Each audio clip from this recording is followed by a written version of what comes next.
guys, it's time to talk about the Nokia 9. The long-rumored Nokia 9 flagship from HMD was conspicuously absent at the MWC 2018 held in Barcelona, but rumors still suggest the device is dropping and may arrive later in the year.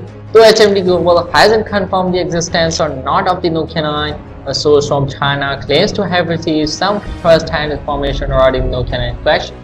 First off, the device, which is expected to be made of ceramic back with 13-karat gold finishing, isn't expected to weigh much from the Nokia 7 Plus and Nokia 8 Sirocco in terms of design. And as per the new information contained in a file sent to Xiaomi Mobile, Nokia 9 will be the true successor to the Nokia 808 and Nokia Lumia 1020 phones and will feature the triple rear cameras made in partnership with Zeiss.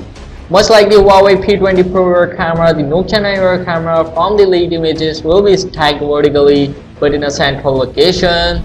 The three cameras on the back of the device consist of a 41 megapixel, 20 megapixel RGB sensor as well as 9 megapixel monochrome sensor.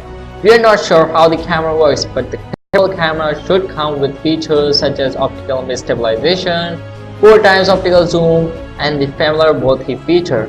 Away from the camera features of the Nokia 9, the leaked document reveals the upcoming device will come with a 6.01 inches display with AMOLED panel and QHD resolution.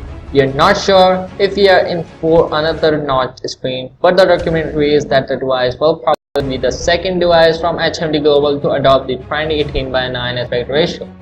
Expectedly, the Nokia 9, much like the Galaxy S90 and some other top 2018 flagship, will be powered by the same Snapdragon 845 coupled with 8 GB of RAM and up to 256 GB of internal storage. The device will boot the latest Android OS out of the box and will come with a 3900 mAh battery, which you can charge while you are using the USB connector. I have no credible information on when the Nokia 9 will drop, but there are rumors that it will drop towards year end. I'll bring you more updates as soon as I get hold of any, so make sure to subscribe then. And if you guys enjoyed this video, so give this video a thumbs up, and I will catch you guys next one. See you soon.